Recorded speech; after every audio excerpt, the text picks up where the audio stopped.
or a supplier to those companies that knows its future business is at risk if it keeps the same product. So it knows it has to go to different products. Well, that's easy said, right? You set the business strategy. You say, this is what we're going to do.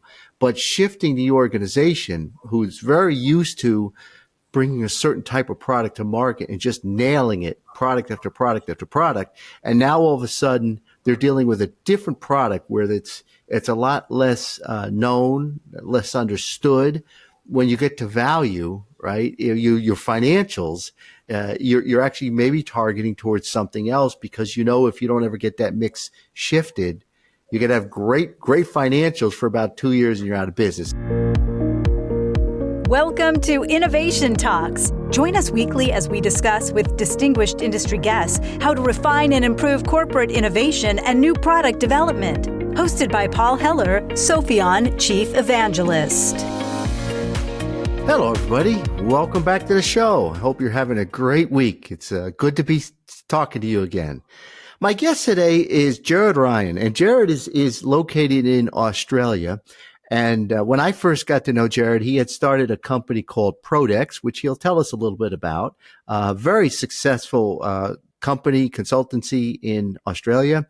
Eventually became a reseller for Sopheon. And then eventually, just recently, his company was acquired by Sopheon. But he still has a very strong role. He's got a great background in innovation. And I think you'll enjoy our conversation. Gerard, welcome to the show. Hi, Paul. Thanks for having me, and it's a pleasure to be here.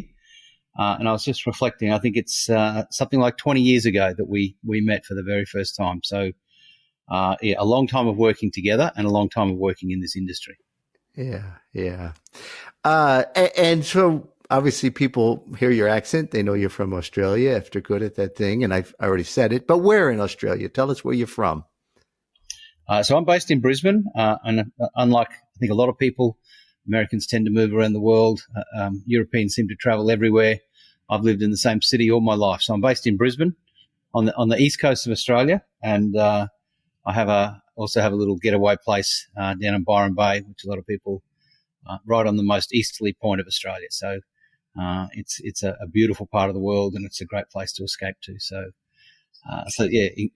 looking forward to being down there. But we've also done a lot of work from here across not Australia, but also throughout Australia, across New Zealand. I've worked on projects in Shanghai. We've done a lot of work in Thailand, and I used to actually teach in the MBA and in the Masters in Tech Management in both Brisbane and in Singapore. So it's been an Asia Pacific role for quite some time, and the new role with Sopheon is looking after the Asia Pacific business unit. So fun to try and grow that, but also to bring some of the skills and the knowledge that we had in the Prodex team into the Sopheon hall. And I guess that's a little bit of what sort of brings us together today. Yeah. And so tell us your background. You've got a very interesting background, having actually worked in the industry and then consulted to the industry. Tell us your innovation journey. Yeah, I guess it sounds like a long story, but my origins, I originally studied architecture and industrial design, and finished up doing industrial design, working in the design of building systems, building componentry, furniture. Actually worked in a computer manufacturing firm in Australia that exported to 14 countries, if you believe that we ever used to make computers down here. And I ended up in the automotive plastics world as the GM of innovation for a fairly large plastics group, which expanded and moved into the North American market in quite a big way. And as part of that, I really did a lot of work to look at their entire new product development process and to take them from the dark ages of handmade pattern making to the future state of digital coordinate measurement, CNC machine tooling, 5-axis routing of tools. And in the process over many years, made a lot of improvements in there. And we actually got to the point where we could capture digital geometry off a car, design parts and be fitting parts to that vehicle in less than 24 hours. So I got involved in this framework that we called accelerated product development. I then joined an organisation. It was actually called the Queensland Manufacturing Institute, and the task was to help Queensland manufacturers accelerate their product development and get better at what they were doing. And they were one of the first companies in the country other than Ford Motor Company who were using 3D printing and serial lithography way back in the early 90s. And we interviewed some clients about how the technology was working for them. They told me that they could make garbage at light speed and they could bring the perfectly wrong product to market really, really quickly. And I went to the executives and said, there's a little bit more to product development than being fast. I actually convinced them to send me off to some product development management events, and I studied under Bob Cooper and I studied under a range of different people and learned a lot around stage gate and portfolio management, and we introduced that to a lot of Australian companies. We actually trained about 350 companies over a 3-year period in an integrated set of product development best practices. And that was a great thing for the Queensland Manufacturing Institute to do, except I was operating all over Australia and I was doing a lot more than the manufacturing industry. And eventually I negotiated an exit, one of those redundancies that come about in life. And I had the opportunity with 4 young children to embark upon the journey of setting up my own business. And what my clients had told me was, Gerard, all this stage gate and portfolio management stuff is great and it makes a lot of sense, but we really need some software tools to make it easy. And so I built Prodex systems up. It was product development excellence or process development excellence. And the journey and the concept for the business was to offer innovation management consulting services to clients, but then to have a business model that supported them with software. And I've been fortunate to be able to travel the world through the government work that I've been doing and some very large federal grants. We got to continue that work. And I was familiar with the leading consultants in the marketplace and the leading software practitioners. And I think I was very fortunate to 20 years ago target Sopheon as the software that I saw as being the emerging provider of the future. And so I came on board. Actually, I was in Amsterdam recently for a Sopheon workshop, and it was great to reflect that it was 20 years ago that I went there with your chairman, Barry Metz, and negotiated the rights to resell Accolade software down under. And it was kind of, close the loop to go back there 20 years later and be presenting an innovation masterclass to the Sopheon leading consulting team and some of Sophion's leading clients. So, it's been quite a long journey. What I love about this sector is that every company is completely different. They're operating in different industries. They've got different levels of innovation maturity. And we learn along the way a whole variety of tools that you use in different circumstances to help those companies on that journey. But they're great people. I mean, people are innovating to try and do clever things to make more money in their businesses. And it's great to work in business growth, and it's great to work with clever people. So it's a very enjoyable sector, and it's as I think you know very well, Paul. Yeah, for sure. And as do most of our listeners. You and I have talked a lot about doing the right products, and sometimes it's the process around a single product that matters, like you mentioned, the stage gate process. But really, in the broader context, it's portfolio management. And you've done a lot lately around portfolio management. And I think that would be a great topic for us to talk about today. I know you've come up with some key themes around portfolio management. Why don't you just, start to give us your thoughts? Yeah, absolutely. So I guess one of my great coaches in life along this way has been Bob Cooper, Dr. Robert Cooper, who, when I was bringing companies out to Australia or consultants out to Australia to help with the training programs we ran, Bob was among those. And so I've been working with him for many, many years. And I guess that, it goes back to that Peter Drucker comment about it being far more important to develop the right products than it is to develop products right, if that's an interpretation of his language, because he was talking about, I guess, business strategy in general. But I guess it's the challenge that across most businesses. I've heard the words, how do we get to fewer, bigger, better, in many, many boardrooms and executive meetings over time. And I think there's often a frustration. There's a frustration from management that we're not fast enough. There's a tendency from management to increase the growth from new products by trying to push more product development projects into the pipeline. And all the people that are involved in queuing theory, smart guys like Don Reinhartson, who wrote Developing Products in Half the Time, will tell you when you push more things in, you actually slow things down. So we've only got to think about the on-ramps on freeways to understand the need to pulse projects through a system. But I guess that one of the key practices is in the context of portfolio management is trying to get three key things right. And I think those three key things are about alignment, balance, and value.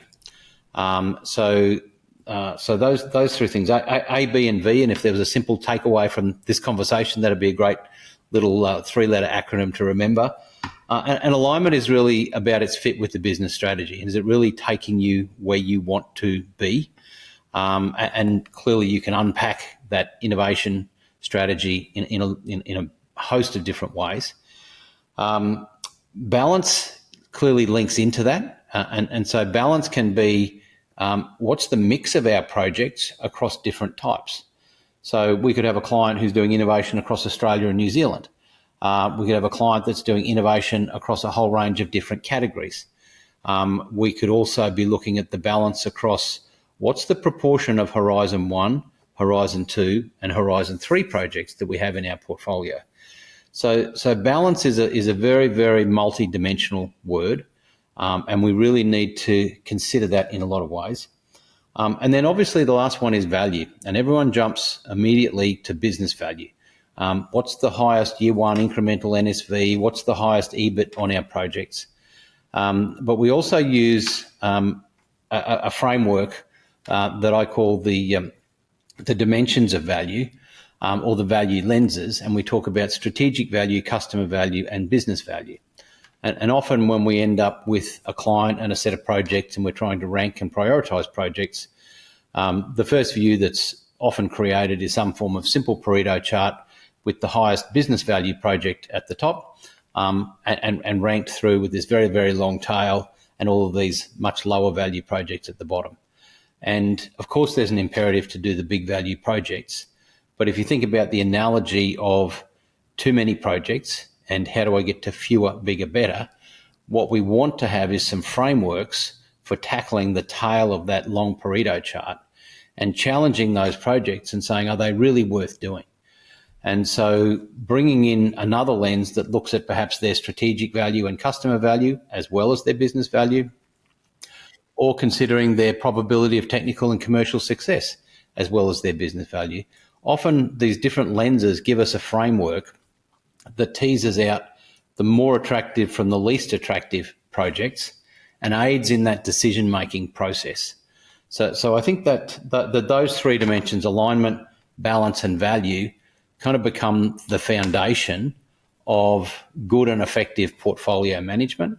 And there's clearly a very strong linkage between those, because the business strategy could be to, someone like Tesla comes to the market and they're only working on Horizon 2 and 3 projects. There's very, very little that's incremental and tactical. A lot of companies that we work with operate in the food and beverage sector, and for them, they've got to keep the cash cows alive, and 80% of their innovation pipeline is tied up with renovations and line extensions of existing products, with some smaller percentage in products that are new to category, new to company, and many of those won't even play in the new to world space.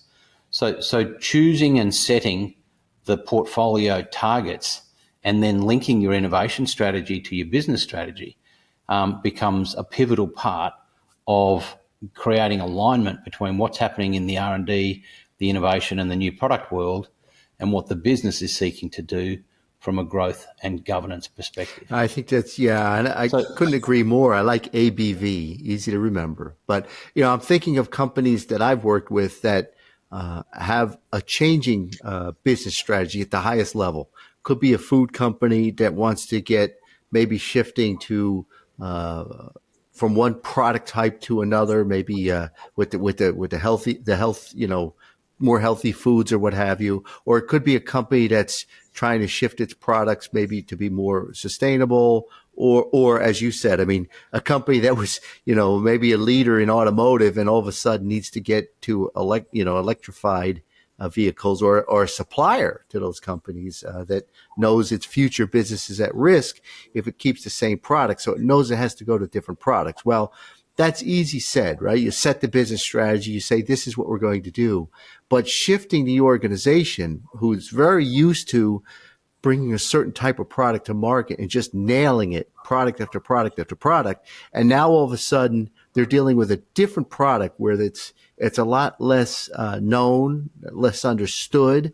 When you get to value, right, your financials, you're actually maybe targeting towards something else, because if you don't ever get that mix shifted, you're going to have great financials for about 2 years and you're out of business. And I know both of us have seen that are companies that have struggled with that. So I think, what was going through my mind as you were talking about alignment, balance, value was also that challenge that many companies have. Yeah, we talk about that as really strategic shift. And so for the food companies, the beverage companies, Thailand introduced a new sugar tax, so everybody was seeking to reduce the sugar level out of the many, many energy drinks that are born in that particular marketplace. So that's a simple example of a strategic shift. And clearly, we've got a lot of players in the snack industry, in the carbonated beverage industry. We've got people in the beer industry, the wine industry that we're working with, and there's quite a strong need to create that shift. But somehow you've got to keep those cash cows alive. You've got to derive your revenue from the base products. But it's probably been most apparent. One of the major sectors that we've done a lot of work with down here is in the paper and packaging sector. And we've got a client, for example, who was very strong, the market leader in the creation of white office papers. And clearly with the digitalisation of the world, we're all printing less and using less. And so white office paper was in decline. And so needing to shift from white paper to brown paper is not an easy thing to do in a paper mill. And you often get an asset that might be a $1 billion asset. It's an enormous piece of processing equipment. And even to change thickness from one grade to another has to be achieved over a significant period of time. There's a lot of planning, a lot of coordination, and it really is this enormous continuous production machine environment, and it's really, really difficult to pivot and to swap and jump and move in a different industry. So, that concept of strategic shift, it affects all industries. I think there was a quote I learned long ago, which was, "You will in your industry ultimately go out of business. It's just a matter of time." So you need to keep reinventing yourself and redefining the industry that you're in. And so that's a big piece of that. And it's fun when you get into that linkage between strategy. We've done a lot of work with companies in the dairy sector, and I've had some very strong conversations. Are you in the dairy sector or you're in the milk sector? And I had a fairly blinkered business owned by a dairy farmers co-op tell me that no, we are in the dairy sector. And then obviously the world of alternate milks and oat milks and almond milks, et cetera, has been a phenomenal success. And one of the top 10 selling food products in North America last year was one of the oat milk products. So it's it's about how you frame it, and it's about what your strategy is. Yeah, that's some great examples, Gerard. For those of you who can access events in Australia, Gerard Ryan is facilitating his next Idea to Launch Innovation Masterclass at the Melbourne Business School on the 30th of April and the 1st of May 2024. For more information and to sign up, head to our events page at sopheon.com/about/events or go to the Sopheon website and search for a masterclass. You've come up with 10 key practices for portfolio management success, and that's actually part of a course that you teach. I think we covered a few of them, but let's start stepping through those. Sure. So I guess we touched on the ABV, the easy to remember acronym, and I guess they give you frameworks that lead to the key topic of portfolio and project prioritization. Just as gatekeeping is about promoting the strong projects and demoting the weak projects and diverting their resources, and we're increasingly seeing a linkage between those companies that are using a gated governance model and the portfolio model to ask, what is the portfolio impact of this project? Does it take us to where we want to be from a strategic point of view, from a balance point of view, etc.? I guess the other piece is that one of those dimensions of balance is also balancing the dimension of risk. So the risk appetite of the organisation is expressed through its degree of innovation ambition. And I've worked with many executives who will tell you that we emphatically do not play in new to world. That's not us. We will adopt the market position of being a fast follower, and then they deploy all of the business traits of what a fast follower means in the marketplace. So they need to be good at it. They need to be fast. If they're going to follow, they're not going to get that market advantage that the first mover gets. And there's a whole study that is called the profit impact of market share that looks at the proportion of the total market that the innovator gets when they're first to market, second to market, third to market, etc. And again, to go back to our friends at Tesla, that's a great example of the proportion of the EV market that they gained, but by taking significant risk and coming out. So it's we're not all playing in that space, but it's a useful model to understand how we go about things. I think some of the other dimensions are portfolio visibility. So I guess it's one of the attributes that we enable through a digital platform is to make the decisions around the portfolio more evident. But it's also, we talk about what I refer to as the innovation forums, and there's clearly there's a stage gate or a gated project governance forum. Are these projects the right ones to do? Should we continue? There's a portfolio management forum, which is around, does this set of projects add up and give us the results that we're looking for in terms of alignment, business and value, and of course in terms of business value. And then there's the innovation planning lens, which is looking at what we could do and casting our eye to the future and leading us into the world of technology road mapping and strategic road mapping and linking unmet consumer needs and insights through to product and technology opportunities. And then finally, the whole forum of targeted ideation and idea campaigns. So when we talk about portfolio visibility, that typically, I mean, a lot of our clients will use a process and they refer to it as the PMR process or the portfolio management review process. And that's a popular acronym that's in common use. But it's often used to measure the score of the contribution from the active portfolio of projects. Whereas there is also a portfolio of innovation projects that we could do and a portfolio of ideas that we could do. So the concept of a portfolio is much broader than that. And that probably leads to the next one, which I refer to as, I'm calling it data governance, but ahead of that, it's probably portfolio governance. So one of the things I was recently able to do in the last few years was to complete the company directors course, where one of the key teachings is to put on the hat and adopt the mindset of the director of the company. So if you think about, act like a business owner, a director, a responsible shareholder or a responsible board member of an organisation, then one of the challenges that we have from an innovation point of view is to set the organisation up to make appropriate investments in today's products, next year's products and future products, and making sure the business isn't blindsided by a strategic event that takes them out in the marketplace, that makes sure they're not overstepping their financial capability and taking on more risk than the business can continue to fund.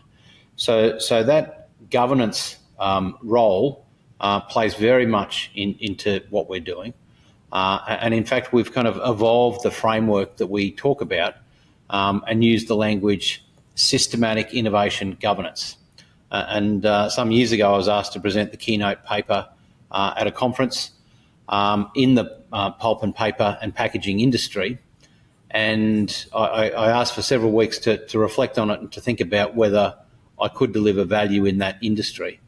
And the framework that we adopted was a challenging one, because I think the intent was that you'd somehow come up with a silver bullet and help these people with very expensive assets turn on a dime when they couldn't, or pivot when it was impossible to. And so the framework that we presented, wearing that governance hat, was around the concept that if you're not taking the long-term view, if you're not taking the strategic view, if you're not governing innovation as an interconnected business process, you are doomed to fail. You need to have, just as when you drive a vehicle, you've got to have an eye on the road, you've got to be looking in the rear view mirror, you've got to be looking in the centre rear view mirror, and you have to be constantly vigilant. And that's really the role of the governance team, who have their hands on the wheel of driving innovation in an organisation. And so setting the organisation up for success requires innovation to be ultimately dealt with at the executive table. And I think one of the key practices that we've seen is the promotion of people into this role of Chief Innovation Officer.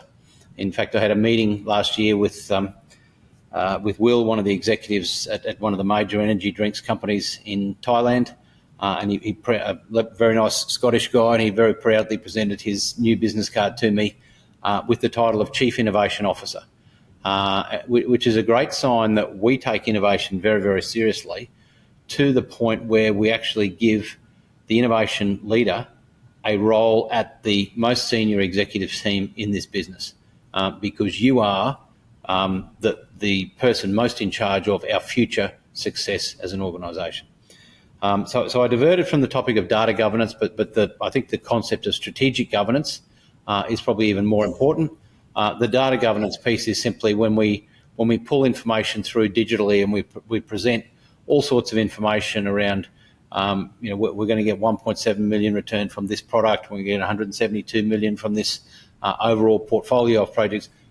We need to know that the data is right underneath that. So there's a whole set of practices for data validation in the background to look at that.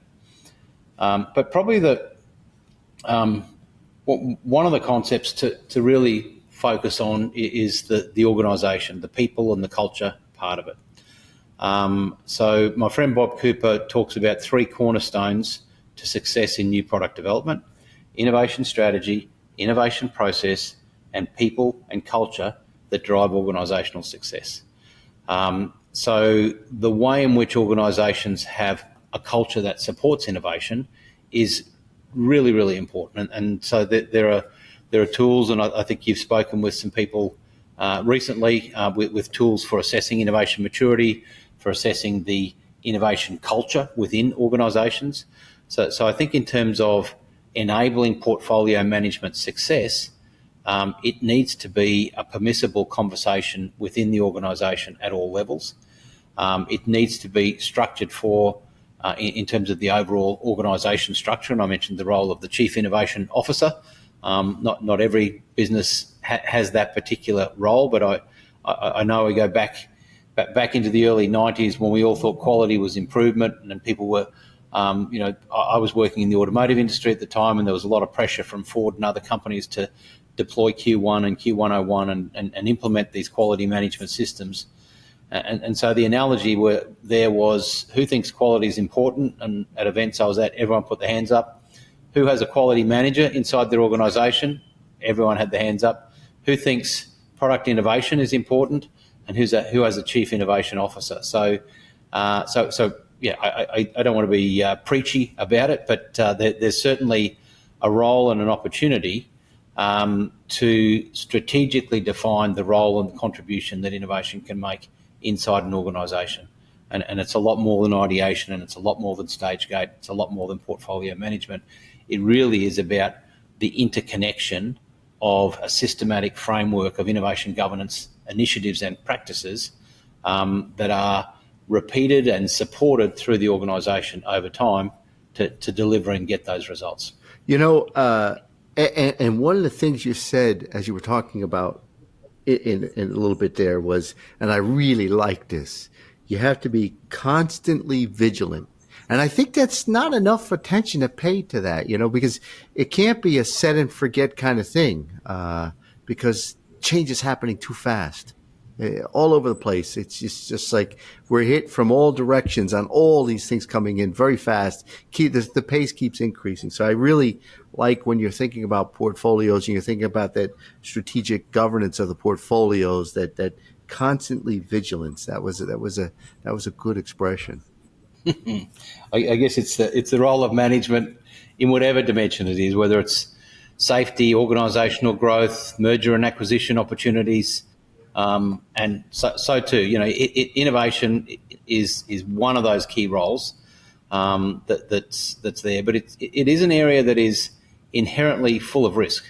And we talk about the fuzzy front end of innovation, and that whole world of how do you understand which embryonic idea is going to be the next big breakthrough? So there's an art and a science to this whole world of innovation, and there's a group of really good players in the game globally. So and underpinning it with some digital tools to make that information visible and easy and accessible and traceable is an important part of it as well. But it's very much about the other pieces of the puzzle as well. Well, I haven't been counting, but how are we doing on our list of 10? I don't think we got through all yet. We haven't got through all. The last one probably is the concept of portfolio life cycle, which is really around that initiating, planning, execution, and optimization.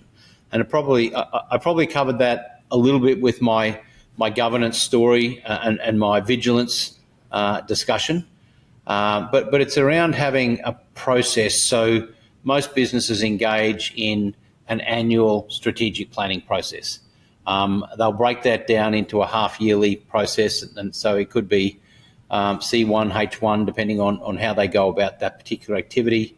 It breaks down into the portfolio management world that used to be conducted on a monthly cadence, and again, we're seeing that done on a fortnightly cadence. Gate meetings used to be once a month. We're now seeing those weekly. In some busy companies, they're happening on demand. Or even more frequently. So I guess what's happening is that there's this trend towards more frequent planning meetings, more interconnection between the planning activities, that phase gate and stage gate processes are updating the innovation portfolio in real time. And so the digital world lets that happen. And then the innovation planning world can move from this annual planning activity to an activity that can happen, at least half yearly in terms of what's going. And of course, that varies by industry and by industry sector. And some sectors have got very long life cycles, and some sectors have got very short life cycles. And so, depending on the nature of the industry that you're in, some businesses just need to move really, really fast, and others, will take the time to get it right.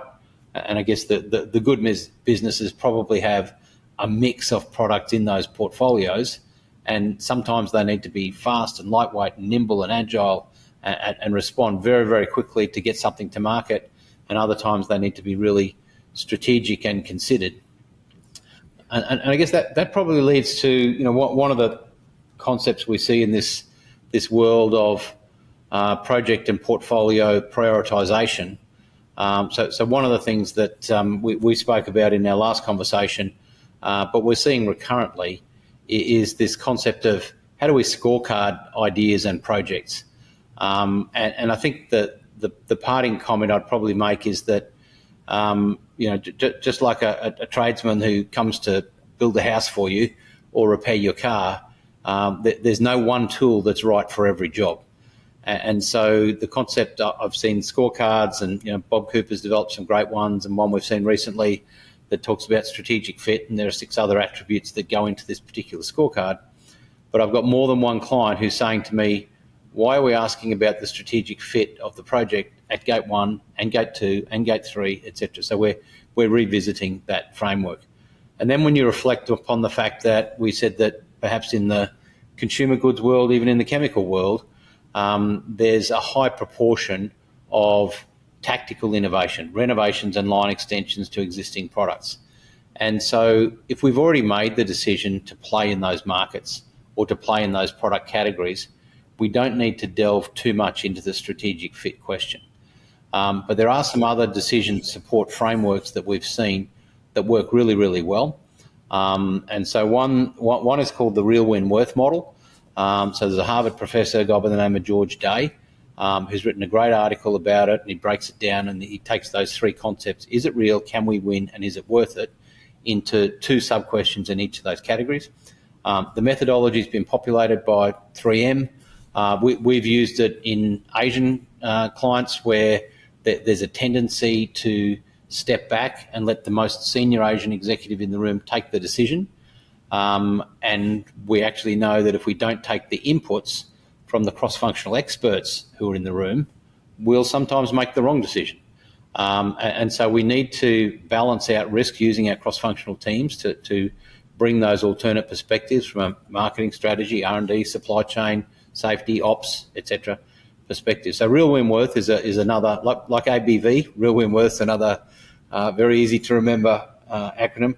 And then the other one is IDEO's DVF model, so desirability, viability, and feasibility. And so particularly, again, in consumer goods, desirability or consumer intent to purchase is a very strong indicator and predictor of product success. So desirability plays very strongly in that. But so too do viability and feasibility. And that gets into the technical aspects of the product as well as the financial aspects of the product. And we've also been talking with the Sopheon team in Europe, and they're adding an S to that. So now we're talking about D, V, F, and S, and they're bringing the sustainability dimension into that, because in the modern world we need to ensure every product we bring to market addresses the sustainability needs and concerns and aligns with the sustainability strategy of the company, as well as helping us all be good corporate citizens, and not bring products to market that are less sustainable than they could be, is probably the safest way to describe that objective. So that's a little bit of a drink from a fire hose, but a bit of a summary on those 10 key aspects. And so that's a masterclass that I ran in Amsterdam for the Sopheon team in February. It's also a component in another class we have, which we refer to as the Idea to Launch masterclass. And we'll be working with the Sopheon team to set up dates for the delivery of those in the coming year.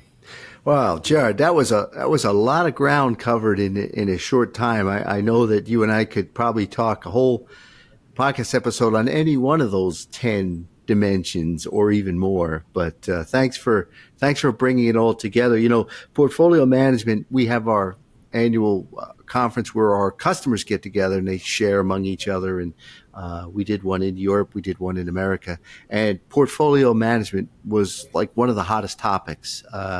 It's to the point now where I think people are really trying to mature it, do better at it, get better at it.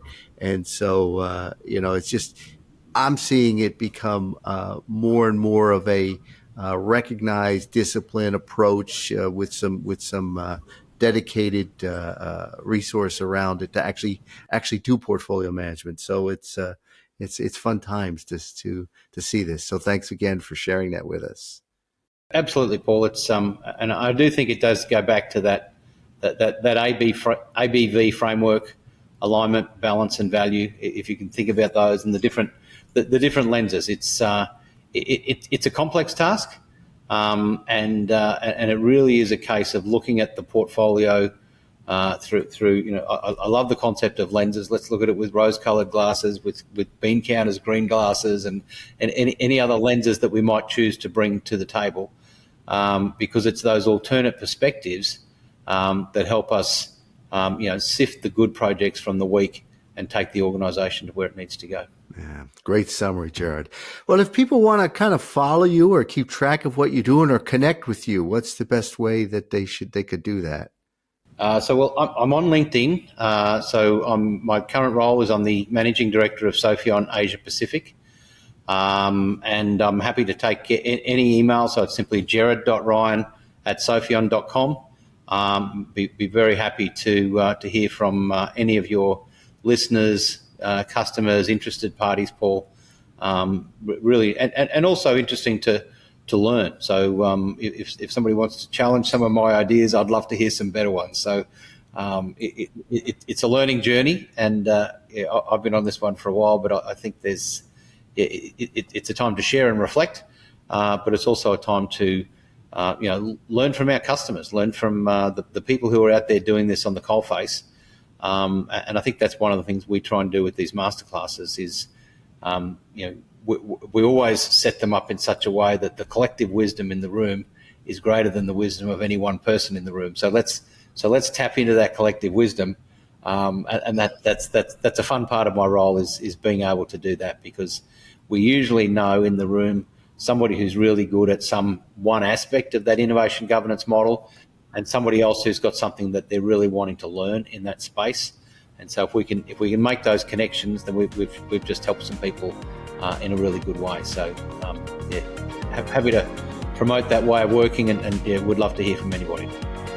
Great. All right. Well, Gerard, thanks again for joining us. Thanks for joining us this week for Innovation Talks with Paul Heller. This one and all the If you enjoyed the show, please like and subscribe on Spotify, Stitcher, Apple, or wherever you listen to podcasts. Hope you all enjoyed that fun episode. For additional Again, reach information out on to Gerard today's if you want to check out Sopheon.com. Sopheon.com. Learn more or just connect. As he said, just kick it around a bit and pick where it you will apart. find plenty of innovation-centric content and corporate best practices. If you'd like to discuss anything with Paul or would like to get in touch with the show, email us at talks@sopheon.com.